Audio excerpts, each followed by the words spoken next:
Limpiarse bien los dientes es fundamental para la salud de nuestra boca, pero hay que tener cuidado con la pasta que utilizamos. ¿Has oído hablar del triclosan? Enseguida le contamos por qué puede ser peligroso.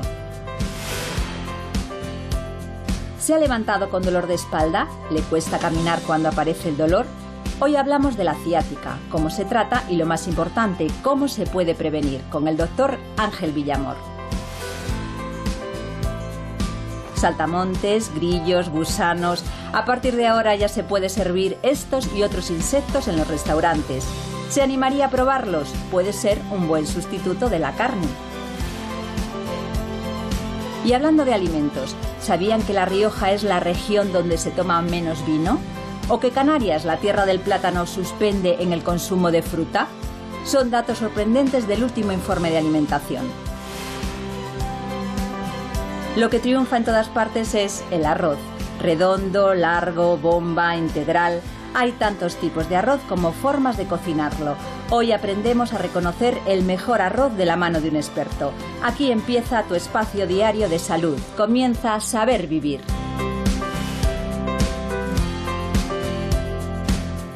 ¿Qué tal? Buenos días. Hoy la actualidad nos lleva hasta el Hospital Sant Joan de Reus en Tarragona. Allí han detectado un brote de sarna que afecta ya a al menos 35 profesionales sanitarios, Luis. Sí, efectivamente, es un ectoparásito. La sarna es el Sarcoptes scabiei, ese bicho tan feo que podemos ver en imágenes aumentado de tamaño, es microscópico. Y se mete por la piel, cava túneles y produce un picor intenso. Es muy contagioso, o sea que no es sorprendente hasta cierta medida que esto pase. Pues va un paciente de urgencias, luego no se lavan las sábanas bien o se retiran sin poner guantes y se pueden contagiar unas personas a otras. Pues hay que tomar esas precauciones. Cuando vemos los de salvamento marítimo en el estrecho, ¿verdad? ¿Verdad que todos llevan guantes? Porque a lo mejor los inmigrantes vienen con sarna, pues precisamente llevan guantes para protegerse de esas u otras infecciones, ¿no?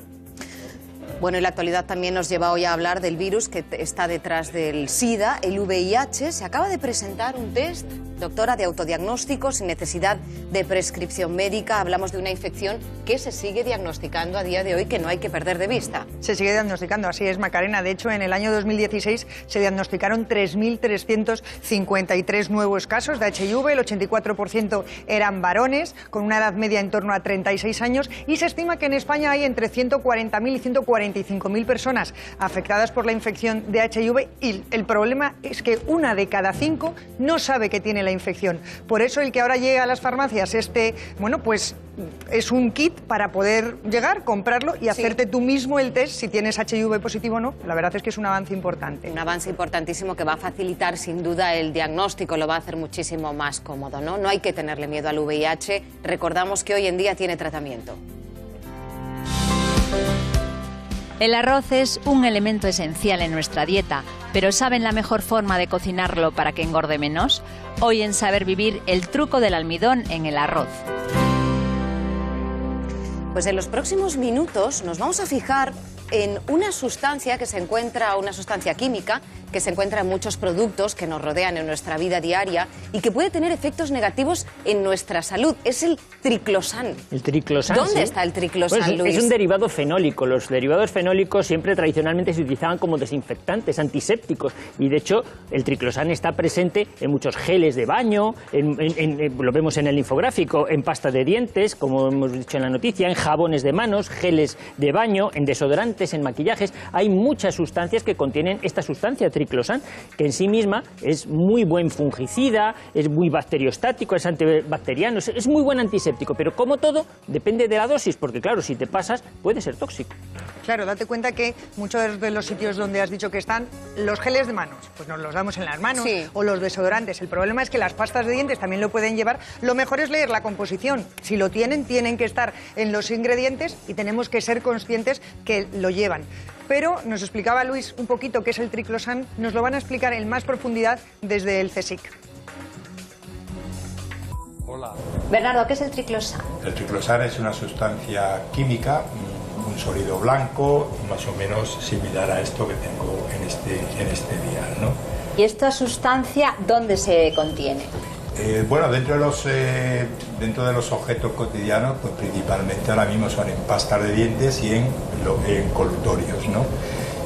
Y la razón por la que esté ahí es que es un agente bactericida y también es un bacteriostático, es decir, que actúa sobre esos microorganismos, sobre las bacterias, y por lo tanto es bueno para prevenir, por ejemplo, infecciones bacterianas. La concentración es del 0,3%. Eso digamos que es una medida estándar que es lo que sabemos que es lo que es eficaz.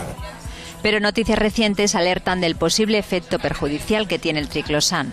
Por la estructura química del triclosan sabemos que se puede quedar unidos, digamos, a las cerdas del cepillo, porque están hechos de un material que es un polímero, el nylon, y ahí tienen una interacción. ¿Qué ocurre? Que nosotros, pues al final, estamos consumiendo más triclosan del que nos recomienda los médicos, los odontólogos. Téngalo en cuenta a la hora de limpiarse los dientes. Limpiarse los dientes y de elegir pasta, por ejemplo. Vamos a conocer más a fondo este componente de la pasta de dientes con Cristina Bascones. Buenos días. Buenos días. Especialista en odontología en la clínica Dr. Antonio Bascones. ¿Qué riesgos puede tener para la salud el triclosan? Bueno, pues efectivamente ha habido controversia sobre este asunto, pero la realidad es que solo hay estudios que demuestran que tenemos una acción bactericida y fungicida, pero sin embargo no hay estudios fiables que hablen de la toxicidad. Se necesitarían más estudios al respecto, sobre todo teniendo en cuenta el porcentaje que hemos dicho que hay en la pasta de dientes, de un 2%. Doctora, ¿y qué podemos hacer? ¿Eliminarla del cepillo? ¿Lavar bien el cepillo después de cada cepillado con el agua del grifo? Es verdad que sí que se demuestra en los estudios que no se elimina del todo de las cerdas del cepillo, y lo que debemos hacer es cambiar el cepillo. ¿Cada cuánto? Yo diría 2 meses, depende un poco del desgaste y del uso del cepillo, claro. Cada 2 meses. Y atendiendo a la pasta de dientes, ¿cuál sería la que menos nos perjudica? Pues dependiendo de qué patología tiene el paciente, vamos a usar una pasta u otra. No es lo mismo un paciente que tiene un problema periodontal o gingivitis, es decir, un problema de encías, que un problema de hipersensibilidad en los dientes. Entonces tenemos que usar una pasta de dientes en función de nuestro problema. O sea, que hay que ir al médico para que sepa cómo tenemos los dientes. Sí. Lo que sí que hacemos en casa todos es cepillarnos los dientes y vemos los anuncios, ¿verdad? Los anuncios. Y de hecho en el vídeo ha salido, ¿ves? Ponemos así pasta de dientes. Esta es la cantidad, ¿verdad? Que hay que poner, más o menos, ¿no? Bueno, es un pelín exagerada. Me he pasado. Lo estaba pensando, pero digo yo, no sé. Bueno, diría... lo hacen en la tele. ¿Cuánto puede poner, doctora? Yo diría que con eso igual nos vamos a manchar un poco y desperdiciar buena parte de la pasta, pues que con poner un poquito pues nos basta. Una almendrita. Ella es la que sabe. Yo me voy al otro extremo. Es decir, Luis ha puesto mucho, yo cojo el cepillo y lo utilizamos sin pasta de dientes. Realmente los dentistas siempre decís que es mucho más importante el cepillo que la pasta en sí. Efectivamente. A mí lo que me importa de un paciente es que se lave los dientes, que elimine esos restos de alimento. Y la técnica de cepillado es muy importante, dependiendo también de su patología. Pero la pasta de dientes ayuda a evitar esa gingivitis o a disminuirla, porque es antibacteriana en muchos casos, pero no es la que quita el depósito alimenticio. Hay que cepillarse. Pues muchísimas gracias, doctora Bascones, por habernos ayudado a mejorar un hábito tan importante como es el de lavarse los dientes. Hasta ahora nos hemos centrado en la cara más negativa del triclosan, pero hay estudios que lo han señalado como la clave para conseguir un nuevo fármaco que puede ser eficaz incluso para combatir enfermedades tan graves como la malaria. Es la cara buena del triclosan, su capacidad para frenar el crecimiento de algunos gérmenes. Y esa virtud, según investigadores de la Universidad de Cambridge, ha permitido descubrir que este componente de la pasta de dientes puede inhibir el desarrollo del parásito de la malaria. Y de ese modo la enfermedad se puede parar sin efectos secundarios. Por eso los científicos ahora están interesados en producir un medicamento basado en esta sustancia, el triclosan. Doctor, qué sufrimiento, pero hay mucha gente que se levanta por la mañana con dolor de espalda e incluso se acuesta con dolor de espalda. Sí, pero es más aquí en la zona lumbar. En la zona lumbar, en los lomillos que dice la gente, ahí arriba. Es que acaba por desesperarte, ¿eh? Sí, sobre todo si has pasado una mala noche, una mala postura. Muchas veces es contractura muscular sin más. O sea, tienes aquí una contractura muscular pues porque has tenido una mala postura, un enfriamiento, o has hecho mal ejercicio el día anterior, tienes agujetas. Son dolores musculares localizados. El problema está cuando, además de ese dolor, también tenemos dolores que se nos irradian hacia abajo. Como vemos, los nervios que pasan por la columna, la médula espinal que está dentro de la columna vertebral, suelta unos nervios que son los que salen entre las vértebras. Si las vértebras están mal, va a producirse una compresión de ese nervio y va a producirse un problema neurológico. Ya no solo es muscular, es que es neurológico. Y entonces los problemas se agravan porque aparece una ciática. Vean lo que es una ciática. La ciática es ese dolor que se produce a lo largo del nervio ciático, el más largo del cuerpo. Es originado por un problema en la zona lumbar y suele irradiarse a una pierna y la zona del glúteo. A veces puede ir acompañado de hormigueo, adormecimiento o pérdida de fuerza en la pierna, una dolencia que puede llegar a ser crónica, pero que podemos corregir acudiendo al experto. Nosotros le hemos traído un experto para conocer mejor este tema. Hoy tiene la amabilidad de visitarnos el doctor Ángel Villamor, traumatólogo de la clínica ICTRA Medicina Avanzada. Muy buenos días. Buenos días. ¿Es verdad que se diagnostica cada vez más? Sí, efectivamente. Hay cada vez más casos, porque ¿Hay cada vez más casos? Sí, estamos haciendo. Primero somos más mayores, la sociedad es más mayor. Después estamos haciendo mucho ejercicio, a lo mejor mal dirigido, ¿no? Y también los métodos diagnósticos están siendo mejores. Nos preguntamos si afecta de igual manera al hombre y a la mujer. Estamos viendo indistintamente, ¿eh? Antiguamente era más esfuerzo, el hombre era el que más esfuerzo hacía, pero actualmente estamos casi igualando las cifras. Es curioso, Ángel, que has dicho que una de las causas puede ser hacer un ejercicio inadecuado, pero es que también una de las causas puede ser que no hagamos suficiente ejercicio. Como vamos a ver en el infográfico, no hacer ejercicio, la obesidad o cargar peso pueden ser una de las causas que nos produzcan ciática, pero supongo que habrá alguna más. Sí, efectivamente, pero hay que hacer hincapié, como has dicho, Ana, ¿eh? Hay que estar en forma. No podemos... Sobre todo los que nos vamos haciendo un poco mayorcitos, no podemos descuidarnos. Tenemos que proteger bien nuestra columna, nuestras vértebras, nuestros discos, con una buena musculatura para poder hacer el día a día, simplemente. De hecho, los hábitos, lo que dices, lo que hacemos el día a día. A mí, permíteme que me levante, porque hay una cosa que hacemos frecuentemente y la hacemos mal, que es agacharnos a recoger cosas. Se nos caen las cosas al suelo y rápidamente a doblar el espinazo, los que tenemos flexibilidad. Y entonces, ¿qué pasa? Que sufre aquí los nervios de la espalda, porque se desplazan las vértebras. ¿Y cómo deberíamos recoger las cosas del suelo o cualquier objeto? Pues doblando las piernas. Esto lo saben los maestros de halterofilia, los que levantan mucho peso, doblan aquí, no doblan la espalda, porque entonces es cuando efectivamente, Luis, cuando estabas haciendo el esfuerzo mal hecho, si flexionamos mucho la columna, mira, aquí se ve muy bien, ese es el disco entre las vértebras, la almohadilla, ese es el nervio ciático que tú decías anteriormente, la médula. Si yo me agacho y hago mal el ejercicio, fíjate, este trozo que sale de disco, esa es la hernia. Está comprimiendo el nervio y es cuando aparece el dolor ciático. Que se va por la pierna y todo esto. Justo, el recorrido del nervio. Pues estos malos hábitos posturales nos pueden llevar a tener dolor de espalda, pero ¿cómo saber que se trata de ciática? El primer paso, como siempre, es acudir al médico. El diagnóstico de la ciática es clínico, es decir, el médico lo identifica según el relato de los síntomas del paciente. También se pueden hacer exploraciones complementarias para encontrar el origen del dolor. Existen varias maniobras para detectarlo. Se examina el grado y localización de la dolencia, la sensibilidad en la zona, la fuerza muscular y si se produce una contracción refleja en los tendones. Además, se puede hacer una resonancia magnética por si proviene de una hernia discal. Doctor, ¿y cómo nos recuperamos de una ciática? ¿Hay que estar en reposo absoluto?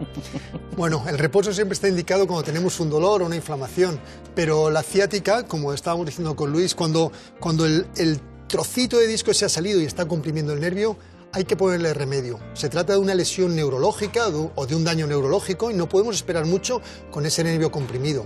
Entonces tenemos recursos actualmente que no solo es la cirugía, como se hacía antaño, de quitar el disco, sino que con protocolos distintos de infiltraciones, de inyecciones cerca del disco para intentar desinflamarlo o reabsorberlo, estamos consiguiendo descomprimir el nervio, a lo que ha de seguir, por supuesto, como apuntaba Ana, un protocolo importante de fisioterapia y de recuperación muscular. Y a ese protocolo de fisioterapia hay que añadirle la buena alimentación.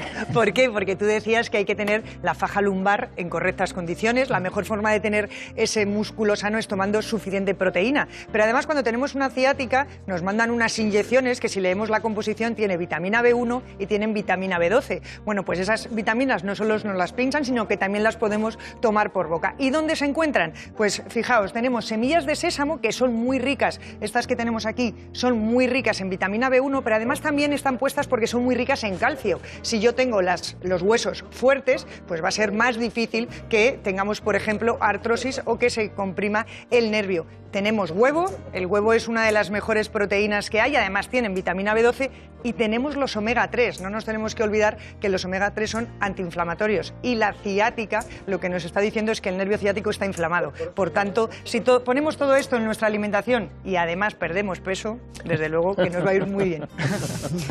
Bueno, vigilar el peso, atender en definitiva a nuestro cuerpo. Muchísimas gracias, Ángel Villamor, por su visita. Gracias a vosotros.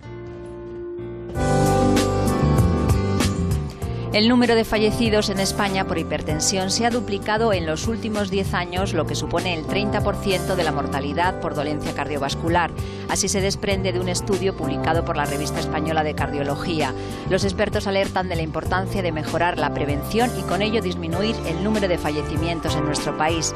Además, es clave modificar el estilo de vida y pasar a hábitos más saludables, tales como el ejercicio.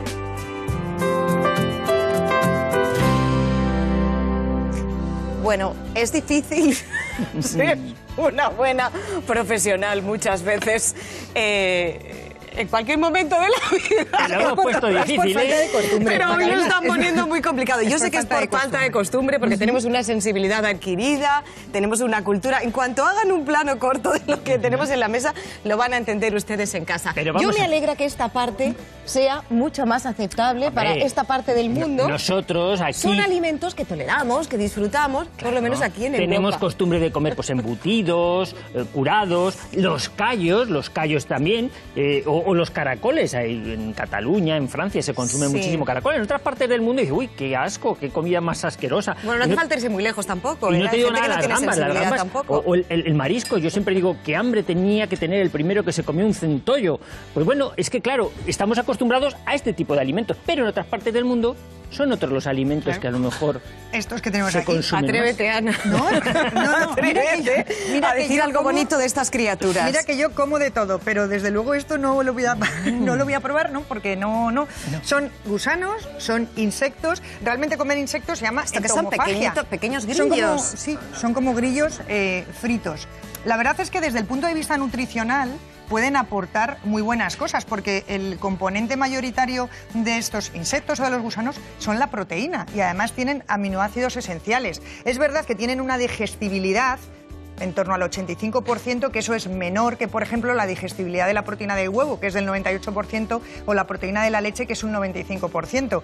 Pero el segundo componente, bueno, pues son lípidos, y además lípidos de los buenos, ácidos grasos poliinsaturados. Son omega 3 y omega 6, y los omega 3 sabemos que están sobre todo en los productos del mar. No en todo el mundo tienen acceso a productos del mar y pueden comer insectos. Y el inconveniente sería, me estás mirando con una cara de no lo vendas tan bien, pero es que es verdad. Oye, es que desde el punto de vista nutricional son buena cosa. Lo único que tienen quitina, la quitina no se digiere bien, pero no. Se sabe que mejora el sistema inmune y además mejora la microbiota. Por tanto, fíjate tú, me lo he vendido también, aquí que a lo mejor hasta los hemos comido varios y no ha pasado nada. Están vivos, mira, por ahí están todos vivos. ¿En serio, Ana? En dirección se lo ha comido y está vivo, y no pasa nada. ¿Te vas a comer un gusano? Te está temblando la caramelizado. Hombre, ¿sabe a corteza? Oye, que no está nada malo. malo. ¿Probarlo? No, yo he comido saltamontes. Yo me considero una persona abierta y te considero una voz autorizada en materia de nutrición.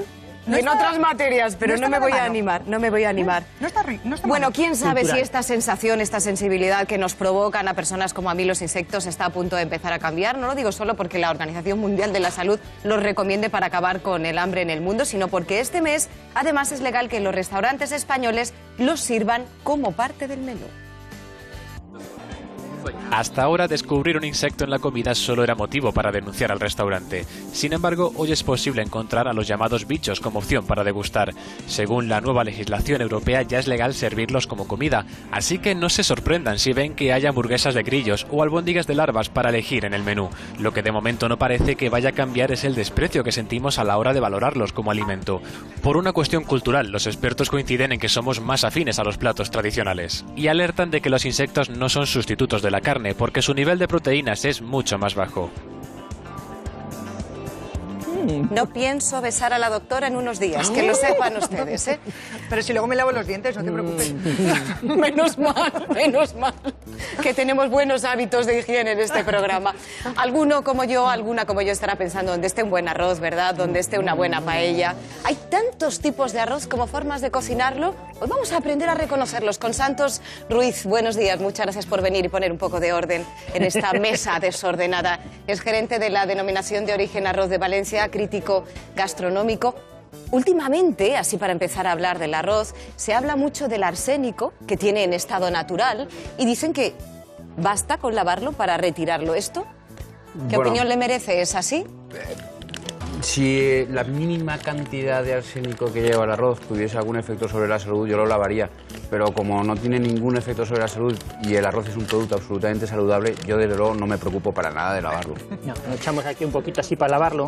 Mira, este Qué es moreno. rico el arroz rojo. ¿Y cómo se reconoce un arroz de calidad, un arroz bueno? Porque hay tantas variedades, tantos tipos de arroces. Bueno, para nosotros lo fundamental es que haya pureza varietal, no mezclar variedades. Así como en el vino o en el aceite se pueden hacer cupás para obtener un producto mejor, nosotros creemos que lo mejor es siempre pureza varietal, porque cada variedad tiene un punto de cocción y unas características organolépticas. Si lo mezclas, pues el cocinero anda mareado. Entonces es mejor, lo primero, que tenga pureza varietal, luego granos que sean homogéneos en tamaño, lo más blanqueados posibles, y también pues que no hayan granos partidos ni defectuosos.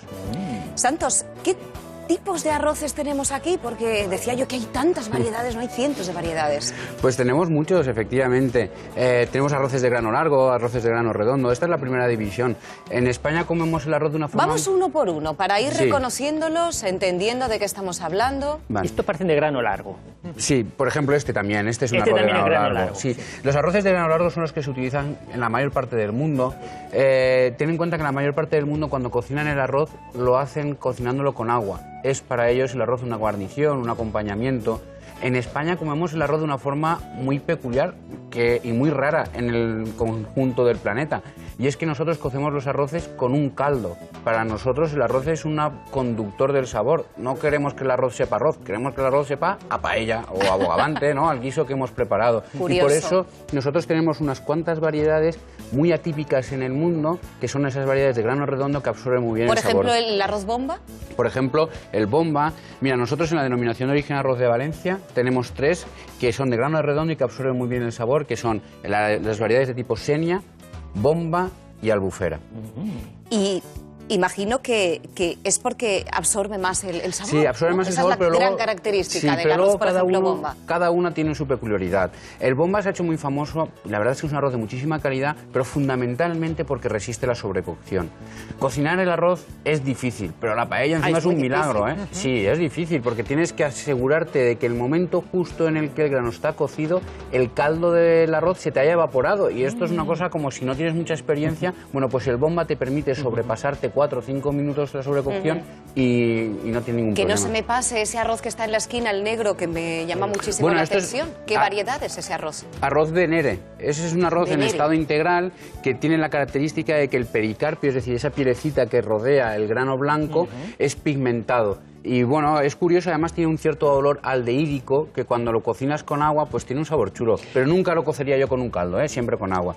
Oye, y esto que se oye hablar tanto del arroz integral, que hace mucha propaganda, ¿realmente es mejor que el arroz no integral? ¿Qué opinión tienes de eso? Sí que lo es, lo que pasa es que todo hay que relativizarlo un poquito. Mira, el arroz integral es el mismo grano de arroz blanco, pero que tiene esa pielecita que lo recubre. En esa pielecita están las vitaminas, las proteínas y la fibra del arroz. Una vez que lo quitamos, todo lo que nos queda son hidratos de carbono. Luego, es verdad que tiene un poquito más de propiedades nutricionales, pero muy poquitas. Y a cambio, también es verdad que pierdes características organolépticas, porque cuando tú cocinas un arroz integral no le puedes pedir que absorba sabores, porque no lo vas a conseguir.